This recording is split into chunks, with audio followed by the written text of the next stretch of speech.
ஐந்து கரத்தோனை போற்றி, ஆனை முகத்தானை போற்றி, மூஷிக வாகனனை போற்றி, மூலப்பரம்பொருளை போற்றி, சித்தி புத்தி விநாயக பெருமானை போற்றி.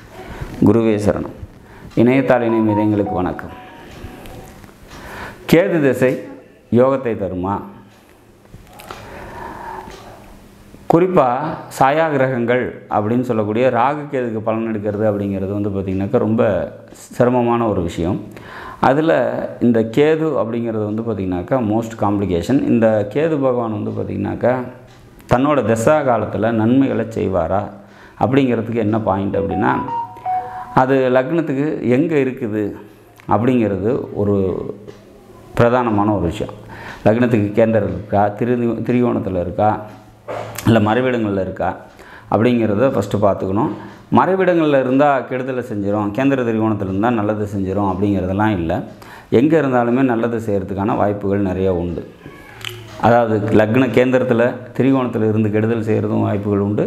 இல்லை மறைவிடங்களில் இருந்து பல நன்மைகளை செஞ்ச கேதுவையும் நம்ம பார்த்துருக்கோம். இது எப்போ நல்லது செய்யும், எப்போ கெடுதலை செய்யும் அப்படின்னா, கேதுக்கு வீடு கொடுத்த கால் கொடுத்த இந்த ரெண்டு கிரகமும் பார்த்திங்கனாக்கா லக்னத்துக்கு கேந்திர திரிகோணத்தில் இருக்குது அப்படின்னாக்கா கண்டிப்பாக பார்த்திங்கனாக்கா அந்த திசை பாசிட்டிவாக இருக்கும்.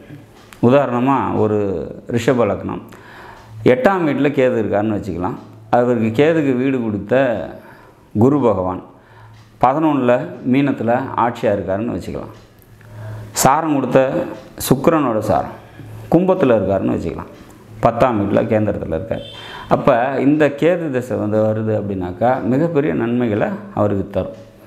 சரி, இதே கேது பார்த்திங்கனாக்கா இதே பாயிண்டில் இதே இந்த ரெண்டு கிரகமும் வேறு ஒரு இடத்துல இதே ரிஷப லக்னம்னு வச்சுக்கலாம். அதே 8ஆம் வீட்டில் கேது இருக்குது.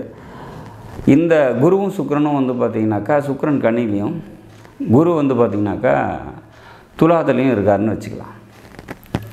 அப்போ இந்த கேது திசை பார்த்திங்கனாக்கா பெருமளவு நன்மைகளை செய்கிறதுக்கு வாய்ப்பு இல்லை, சிரமத்தை கொடுக்கும் அப்படிங்கிற மாதிரியான ஒரு அமைப்பு. அப்போ இந்த சாயா கிரகங்களை பொறுத்த வரைக்கும் அந்த கிரகத்துக்கு வீடு கொடுத்த கால் கொடுத்த கிரகங்கள் எந்த மாதிரியான பொசிஷன்ஸில் இருக்குது அப்படிங்கிறத பொறுத்து தான் லக்ன கேந்திர திரிகோணத்தில் இந்த ராகு கேதுக்கள் இருக்கிறாங்களோ இல்லையோ, இந்த ராகு கேதுக்கு கால் கொடுத்த மற்றும் வீடு கொடுத்த கிரகங்கள் இருந்தால் நன்மைகளை செய்யும் அப்படிங்கிற மாதிரியான ஒரு அமைப்பு.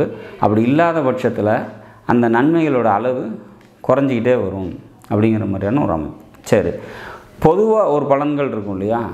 கேது திசை அப்படின்னாக்கா பொது பலன்கள் எல்லாருக்கும் காமனாக என்ன இருக்கும் அப்படின்னா, ஆன்மீகத்தில் அதிக ஈடுபாடு கிடைக்கும், தனிமையை ரொம்ப விரும்பக்கூடியவங்களாக இருப்பாங்க, எல்லாத்துலேயும் ரொம்ப நுண்ணிய அறிவு இருக்கும், ஆற்றல் அதிகரிக்கும். அறிவு அப்படிங்கிறத தாண்டி ஞானம் அப்படிங்கிறத நோக்கி போவாங்க. சித்தர்களோட வழிபாடு, அது மேலே ஈடுபாடு, இதெல்லாம் ஏற்படும் அப்படிங்கிற மாதிரியான ஒரு அமைப்பு. ரொம்ப எளிமையாக நடந்துக்குவாங்க, எளிமையாக இருப்பாங்க அப்படிங்கிற மாதிரியான ஒரு அமைப்பு. கண்டிப்பாக கடன் இருக்கும் அப்படிங்கிற மாதிரி உறுதியாக சொல்லலாம். ஏன் அப்படி சொல்கிறோம் அப்படின்னா, புதன் தசை முடிஞ்சு யாரெல்லாம் கேது திசையை லீட் பண்ணுறாங்களோ இந்த புதன் தசை முடியும் போது கண்டிப்பாக கடன் அல்லது நோய் இது ரெண்டையும் கொடுத்துட்டு தான் அந்த புதன் தசை எண்டுக்கு வரும். அப்போ இந்த கேது திசையில் கண்டிப்பாக கடன் இல்லாதவங்க இருக்க மாட்டாங்க. அப்போ இந்த கேது பாசிட்டிவாக இருக்குது. இந்த கேதுக்கு வீடு கொடுத்த கால் கொடுத்த கிரகங்கள் லக்னத்துக்கு கேந்திர திரிகோணத்தில் இருக்குது, அல்லது தங்களுக்குள்ள ஒருத்தருக்கு ஒருத்தர் கேந்திர திரிகோணத்தில் இருக்குங்கும் போது இந்த கேது திசை அந்த கடனையும் அந்த நோயெல்லாம் ஈஸியாக ஹேண்டில் பண்ணி எடுத்துகிட்டு வந்துடும். இல்லை கொஞ்சம் தாறுமாறாக இருக்குது, மோசமாக இருக்குன்னா மேலும் அந்த புதன் திசையில் முடிவுக்கு வந்த அந்த கடனையும் நோயையும் இந்த கேது அப்படியே டெவலப் பண்ணி எடுத்துகிட்டு போவார். அப்போ என்ன மாதிரியான பலன்களை இந்த கேது தரும் அப்படிங்கிறத தெரிஞ்சுக்கிட்டு அதுக்கான நம்ம வழிமுறைகளை நம்ம அதுக்கு தகுந்த மாதிரி மாற்றிக்கும் போது பார்த்திங்கனாக்கா பெருமளவு தீமைகளை குறைச்சிக்கலாம். இந்த கேது திசையில் கேதுங்கிறது பற்றற்றது அப்படிங்கிறது சொல்லலாம். பற்று அப்படிங்கிறது எது மேலேயும் பிடிப்பு இல்லாமல் தனக்கு தேவையில்லைன்னு ஒதுக்கி வச்சுட்டு நவுந்து நிற்கிறது தான் கேது. தாமரை இலையில் தண்ணி போல் ஒட்டாத ஒரு நிலைப்பாட்டை கொண்டது கேது அப்படிங்கிறத சொல்லலாம். எல்லா இடத்துலையும் தனித்து செயல்படக்கூடியது, தனித்து இருக்கக்கூடியது. சரி, அப்போ இந்த மாதிரி இந்த ஒரு கேது திசை ஒருத்தங்களுக்கு நடக்குது அப்படின்னோன்னா அவங்க ஆன்மீகத்தில் அதிக ஈடுபாடு தானாகவே ஏற்படும். அதை நோக்கி நம்மளும் அதுக்கு ஆப்டாக இருந்துக்கிட்டு அதை நோக்கி நம்ம நகரும் போது பெருமளவு இந்த கேது திசையில் ஏற்படக்கூடிய தீமைகளை குறைச்சிக்க முடியும். அதை விட்டுட்டு ஒரு டார்கெட் ஃபிக்ஸ் பண்ணி அதை நோக்கி நகர்றது, ஒரு குறிக்கோள், ஒரு எய்மு, ஒரு கொள்கை, இதுக்காக நம்ம வந்து போராடும் போது இந்த கேது வந்து பார்த்திங்கனாக்கா நிறைய டிஸ்அட்டாச்மெண்ட்டு கொடுக்கும், நிறைய கனெக்டிவிட்டிங்களை கட் பண்ணும். கேது அப்படிங்கிறது ஒரு கத்திரிக்கோள் மாதிரி நிறைய தொடர்ந்து இருந்த ரொம்ப காலமாக இருக்கக்கூடிய விஷயங்கள்லாம் உங்கள் வாழ்க்கையில் இருக்கக்கூடியதெல்லாம் ஒரு கத்திரி போட்டுக்கிட்டே வரும். ரொம்ப வருஷமாக ஒரு வேலைக்கு போயிட்டுருக்கீங்க அப்படின்னா அந்த வேலையில் ஒரு இப்போ நிற்காமல் லீவே போடாமல் வேலைக்கு போய்ட்டுருக்கீங்க, கேது தசை வருது, டக்குன்னு லீவ் போட வேண்டியது வரும். இல்லை வேலை மாற்றங்கள் ஏற்படுத்தி கொடுக்கும். மறைவிடத்துலேருந்து தசை நடத்தும் போதெல்லாம் வந்து பார்த்திங்கனாக்கா இடமாற்றத்தை கொடுக்கும். அப்போ ரொம்ப நாளாக ஒரு விஷயம் தொடர்ந்து இருக்குது அப்படிங்கும்போது அதை அப்படியே கட் பண்ணுறது இந்த கேதுவோட டீஅட்டாச்மெண்ட் அப்படிங்கிறது ஏற்படுத்தி கொடுத்துரும். இல்லை புதன் திசையில் பிரச்சனை ஆகி கோர்ட்டு கேஸுன்னு இருக்கீங்க அப்படின்னா அதெல்லாம் முடிவு வரும். எந்த நன்மையாக இருந்தாலும் எந்த தீமையாக இருந்தாலும் தொடர்ந்து இருக்குது அப்படிங்கும்போது அதை கட் பண்ணி அதிலேருந்து வெளியே கொண்டு வரது இந்த கேது நிச்சயமாக செய்யும்.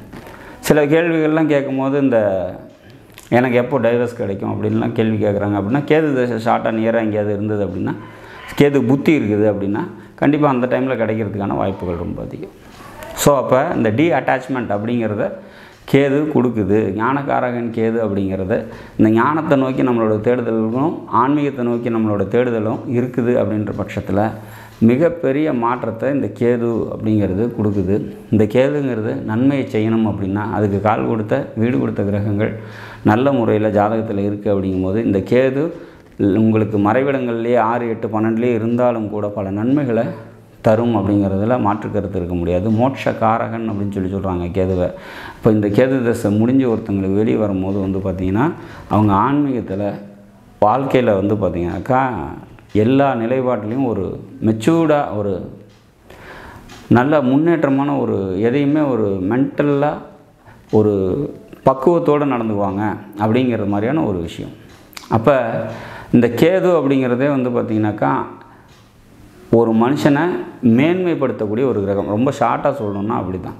ஒரு சாதாரணமான நிலையில் இருக்கக்கூடியவனை ஒரு படி மேலே கொண்டு வர்றதுக்கு தான் இந்த கேது திசை வருது அப்படிங்கிறது நம்ம உறுதியாக எடுத்துக்கலாம்.